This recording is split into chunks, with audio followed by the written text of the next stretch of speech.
మన ఆంధ్రప్రదేశ్లో కొన్ని జిల్లాలకి కొత్తగా పేరు మారుస్తున్నారు. ఆ పేరు మార్చిన జిల్లాలో 2 జిల్లాలైతే 100% కన్ఫర్మ్ అయిపోయింది. ఆ 2 జిల్లాలు ఏంటనేది మీకు నేను చెప్తాను చూడండి. మతిపోద్దని 2 జిల్లాల పేర్లు కూడా మామూలు కాదు. అలాంటి లీడర్లు మళ్ళీ పుట్టరో పుట్టబోరు కూడా. నాకు తెలిసి ఇండియాలోనే లేరు అంత సమర్థవంతమైన నాయకులు. కృష్ణా జిల్లాకు వంగవీటి మోహన్ రంగ గారి పేరు పెట్టారు. ఇంకా పెట్టలేదు కానీ కన్ఫర్మ్ అనమాట. ఇంకా 100% ఇంకా రంగ గారి పేరు ఇంకా ఫిక్స్. ఎందుకంటే అంత దమ్మున్న నాయకుడు నాకు తెలిసి ఎక్కడ లేడు. అనంతపురం సైడ్ మన పట్టల దగ్గర ఎలాగా ఇటు సైడ్ ఈయన. ఆ, కృష్ణా జిల్లా అంటేనేమో వంగ గారు అంటే కృష్ణా జిల్లా. ఇంకా అంతకుమించి ఇంకో పేరు అంతకన్నా మాస్ పేరు ఇంకా దొరకదు పెట్టడానికి. అంత దమ్మున్న నాయకుడు ఇంకా నాకు తెలిసి ఇంకో నాయకుడి పేరు లేదు పెట్టడానికి. ఆయన మీద జస్ట్ చిన్నదే నాకున్న ఫేస్బుక్ పరిచయాలు బట్టి నేను తెలుసుకున్న ఆయన కోసం ఏంటంటే కొంతమంది కావాలని అప్పట్లో కుల ముద్ర వేసారన్నమాట, పలానా వర్గానికి చెందిన నాయకుడని. కానీ కాదు, అతను ప్రతి వర్గానికి కూడా చాలా గౌరవించాడు. ప్రతి అందరిని హెచ్చుతగ్గులు లేకుండా సమానంగా చూసిన నాయకుడు అవ్వాలంటే వంగవీటి మోహన్ రంగ గారు అంటే నాకు తెలిసిన ఫ్రెండ్ వాళ్ళ ఫ్రెండ్కి వాళ్ళ తండ్రి వాళ్ళ తాత కూడా చెప్పంట. ఎస్సీలనే కొన్ని సందర్భాల్లో ఎస్సీల మీద గొడవ, దళితుల మీద ఎక్కడ గొడవ జరిగితే రంగ గారి దగ్గరికి వెళ్తే తప్పు ఎవరిదన్నా పక్కన పెడితే ముందు ఎవరినైతే దళితుల మీద చేసిన దళితులు తిట్టినా గానీ ఫస్ట్ అతనే నిందించడంట. అతని స్టైల్, రంగ గారి స్టైల్.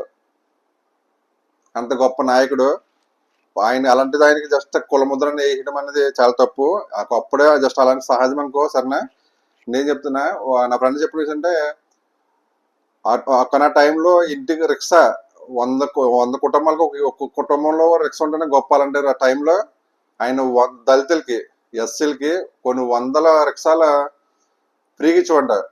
కష్టపడే కుటుంబాన్ని పెంచుకోవని చెప్పి. అంత గొప్ప నాయకుడు ఆయన మోహన్ గారు అంటే మామూలు కాదు. ఒక సంఘటన జరుగుతుంది.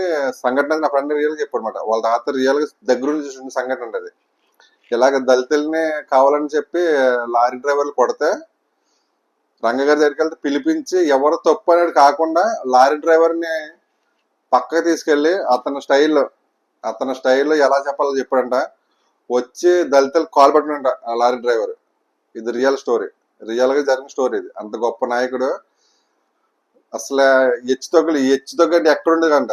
ఆయన కులమా, లేకపోతే ఏ కులమా, లేకపోతే తక్కువ కులమా, ఎక్కువ కులమా, రిచ్చా, లేకపోతే ఉన్నవాడా లేనోడా అలాంటిది ఏమి లేదంటే అందరినీ సమానంగా చూసిన నాయకుడు ఎవరంటే వంగవీటి మోహన్ రంగ గారు. అలాంటి రంగ గారికి కృష్ణా జిల్లాకి పేరు పెడతాం అనేది నిజం. కృష్ణా జిల్లా ఉన్న వాళ్ళు ప్రతి ఒక్కరు కూడా గర్వపడాల్సిందే. ఏ కులమని కాకుండా ప్రతి కులం ఉన్న వాళ్ళు ప్రతి ఒక్కరు కూడా.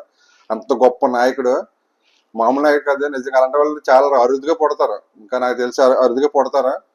సరే, అదే ఎంత మళ్ళీ పుట్టాలంటే కూడా పుట్టరు అనుకుంటా. ఇంకో పేరు అంటే పల్నాడు జిల్లాకు గుర్రం జాషువా గారు. మనం అందరూ చదువుకున్నాం కదా, స్కూల్లో చిన్నప్పుడు చదువుకున్నాం కదా గుర్రం జాషువా గారి కోసం. గుర్రం జాషువా గారి పేరు పెట్టబడింది అసలు నాకు ఫీజు ఎగిరిపోయినమాట. ఎందుకంటే ఒక జిల్లాకే నిజంగా ఒక దళితుడి పేరు, ఒక ఎస్సీ కులానికి సంబంధించిన ఆయన పేరు పెట్టడం ఒక జిల్లాకి ఎంత గొప్ప గర్వకారణం అనేది ఒకసారి ఊహించుకోండి. గుర్రం జాషువా గారు మామూలుగా చెప్తుంటే ఎస్సీ మాదిగా, ఆయన అలాంటి పేరు నిజంగా పెట్టడం అనేది చాలా అంటే చాలా గ్రేట్. పల్నాడు జిల్లాలో ఉన్న దళితులు 10 ఎస్సీలు ప్రతి ఒక్కరు కూడా గర్వించదగ్గ న్యూస్ ఏమైనా ఉంటాయంటే ఇదే. ఎందుకంటే ఒక జిల్లాకి పేరు పెట్టడం అనేది ఆశ విషయం కాదు. ఒక జిల్లాకి పేరు పెట్టడం అనేది ఆశవిషయమైన విషయం కాదు. అలాంటిది గుర్రం జాషువా గారు పేరు పెట్టడం అనేది చాలా అంటే చాలా గౌరవకారణం. పల్నాడు జిల్లాలో ఉన్న ఎవరన్నా ఎస్సీలు ఉన్న ఎవరన్నా సరే, దళితులని చెప్పుకుని ఎవరన్నా సరే ఈ ఒక్క న్యూస్ కోసం చాలా అంటే చాలా గర్వంగా ఫీల్ అవ్వాలి. ఎందుకంటే మన చిన్నప్పుడు చాలా చదువుకున్నాం ఆయన కోసం, చాలా అంటే చాలా. అలాంటి గుర్రం జాషువా గారు ఎస్సీ మాదిగని చెప్పుకోవడానికి కూడా కులం ఉన్న వాళ్ళు చాలా సంతోషపడాలి. ఒక జిల్లాకి పేరు రావడం అనేది ఆశ విషయం కాదు. అలాంటి జిల్లాకి ఒక ఎస్సీకి సంబంధించిన గుర్రం జాషువా గారు పేరు పెట్టడం అనేది చాలా అంటే చాలా సంతోషంగా ఉంది. నాకైతే చాలా అంటే చాలా నచ్చింది ఈ న్యూస్ చదవడానికి కూడా. ఎందుకంటే అసలు మన పేర్లు చెప్పుకోవడానికే కొందరు ఇబ్బంది పడే రోజుల్లో మన పేర్లు జిల్లాలుగా పెట్టుకోవడం అనేది చాలా అంటే చాలా గ్రేట్. ఏదేమైనా కూటమి ప్రభుత్వంలో కులాలకు అతీతంగా అభివృద్ధి కానీ అభివృద్ధితో ఇలా జిల్లాల పేర్లు కూడా మార్చడం, అది కూడా గొప్ప గొప్ప నాయకుల పేరు పెట్టడం అనేది చాలా సంతోషం. చూద్దాం దేవుడి దయ వల్ల ఇంకా ముందు ముందు ఇంకా ఎంత చేస్తారనేది.